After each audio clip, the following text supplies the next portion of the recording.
वामन अवतार की कथा। विष्णु भगवान का 5वां अवतार। त्रेतायुग के प्रारंभ में जब असुरों का प्रभाव बढ़ने लगा, तब भगवान विष्णु ने अपने 5वें अवतार वामन के रूप में अवतरण किया। यह अवतार अत्यंत विशेष था, क्योंकि इसमें भगवान ने एक छोटे से बौने ब्राह्मण बालक का रूप धारण कर अधर्म का नाश और धर्म की पुनर्स्थापना की। आइए विस्तार से इस कथा को समझें। बलि का वर्चस्व सतयुग और द्वापर युग की भांति त्रेतायुग के प्रारंभ में भी असुर और देवताओं के बीच युद्ध हुआ। इस युद्ध का नेतृत्व असुरराज महाबली ने किया। महाबली प्रहलाद का पौत्र और विरोचन का पुत्र था। वह महान पराक्रमी, उदार और दानी था। कठोर तपस्या और गुरु शुक्राचार्य के मार्गदर्शन से उसने अपार शक्ति प्राप्त की। देवताओं और असुरों के बीच हुए भयंकर युद्ध में अंततः महाबली ने विजय पाई। इंद्रलोक, यमलोक, वरुणलोक, अग्नि, वायु, सूर्य और चंद्र तक सारे लोक महाबली के अधीन हो गए। देवता पराजित होकर अत्यंत दुखी हो गए। देवताओं के राजा इंद्र अपने पद से च्युत हो गए। देवताओं की प्रार्थना। देवताओं ने हार मानकर ब्रह्मा जी से सहायता मांगी। ब्रह्मा जी ने कहा, महाबली प्रहलाद का पौत्र है और अत्यंत धार्मिक तथा दानी है। उसे केवल छल से ही पराजित किया जा सकता है। यह कार्य स्वयं भगवान विष्णु ही कर सकते हैं। तब सभी देवता माता आदि शक्ति अदिति के पास गए। अदिति देवताओं की माता थी और अपने पुत्र इंद्र की दुर्दशा देख शोक में डूबी रहती थी। नारद मुनि ने उन्हें कठोर व्रत और तपस्या करने का उपदेश दिया। अदिति ने भगवान विष्णु की कठोर आराधना की और उनसे प्रार्थना की कि वे उनके पुत्रों की रक्षा करें।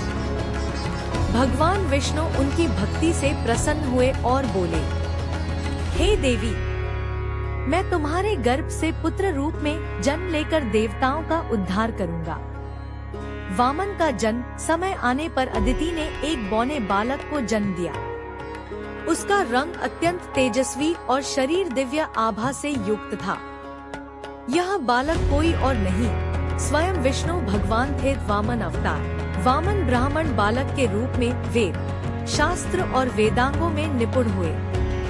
उनका रूप छोटा था, परंतु उनकी आभा इतनी अद्भुत थी कि सभी ऋषि मुनि, देवता और माता पिता उन्हें निहारते रहते। महाबली का यज्ञ। इस बीच महाबली ने अपनी विजय को स्थिर रखने के लिए अश्वमेध यज्ञ का आयोजन किया। असुरराज अपने दान और धर्म प्रियता के कारण अत्यंत प्रसिद्ध हो चुका था। यज्ञ में उसने यह घोषणा की कि यज्ञ में आने वाले किसी भी ब्राह्मण को मैं उसकी इच्छानुसार दान दूंगा। उसके इस दान की ख्याति चारों दिशाओं में फैल गई। ऋषि, मुनि, ब्राह्मण और साधु उसकी सभा में आकर यथेष्ट दान पाते।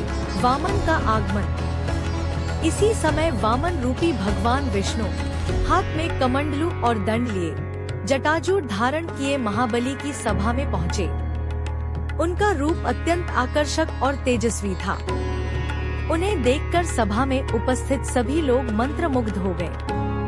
महाबली ने उनका स्वागत किया और विनम्रता से कहा, हे ब्राह्मण कुमार, आप मुझसे अपनी इच्छा के अनुसार दान मांगे। सोना, रत्न, हाथी, घोड़े, भूमि या राज्य जो भी चाहे मैं दूंगा। वामन की विनम्र मांग। वामन मुस्कुराए और बोले, हे असुरराज, मुझे न तो सोना चाहिए न ही राज्य। मुझे केवल 3 पग भूमि चाहिए, जहां मैं शांति से बैठ सकूं। महाबली ने हंसते हुए कहा, ब्राह्मण कुमार, तुम्हारा शरीर इतना छोटा है, तुम्हें 3 पग भूमि से क्या मिलेगा? मैं तुम्हें पूरे 3 गांव दान कर सकता हूँ। परंतु वामन ने दृढ़ता से कहा, मुझे केवल 3 पग भूमि ही चाहिए। महाबली, जो अपने दान और वचन पालन के लिए प्रसिद्ध था, तुरंत सहमत हो गया। गुरु शुक्राचार्य की चेतावनी। जब महाबली वामन को भूमि दान करने लगे, तभी उनके गुरु शुक्राचार्य ने उन्हें चेताया, राजन, यह कोई साधारण ब्राह्मण नहीं है, यह स्वयं विष्णु है, जो देवताओं की सहायता के लिए आए हैं। यदि तुमने इन्हें 3 पग भूमि दी तो यह तुम्हारा सर्वनाश कर देंगे। महाबली ने विनम्रता से उत्तर दिया, गुरुदेव, यदि यह स्वयं भगवान विष्णु है तो इन्हें दान देकर मुझे और अधिक पुण्य मिलेगा। एक बार मैंने किसी को दान देने का वचन दिया है, अब मैं पीछे नहीं हट सकता। यह कहकर उसने हाथ में जल लेकर दान की शपथ ली। विराट स्वरूप का दर्शन।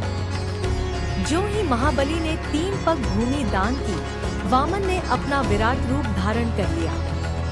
उनका शरीर इतना विशाल हो गया कि पहले पग से उन्होंने पृथ्वी लोक नाप लिया, दूसरे पग से स्वर्ग लोक नाप लिया, तीसरे पग के लिए स्थान शेष नहीं रहा।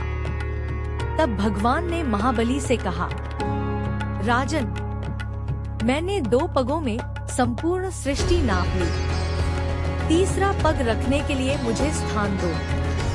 महाबली ने विनम्र होकर कहा, प्रभु, अब शेष तो मेरा सिर ही है, तीसरा पग आप मेरे मस्तक पर रख दीजिए। महाबली का समर्पण। भगवान वामन ने अपने तीसरे पग को महाबली के सिर पर रखकर उसे पाताल लोक में भेज दिया, परंतु महाबली की भक्ति, दानशीलता और सत्यनिष्ठा देखकर भगवान विष्णु प्रसन्न हुए। उन्होंने कहा, हे महाबली, यद्यपि मैंने तुम्हें पाताल लोक भेजा है, परंतु तुम सदैव मेरे भक्तों में श्रेष्ठ रहोगे।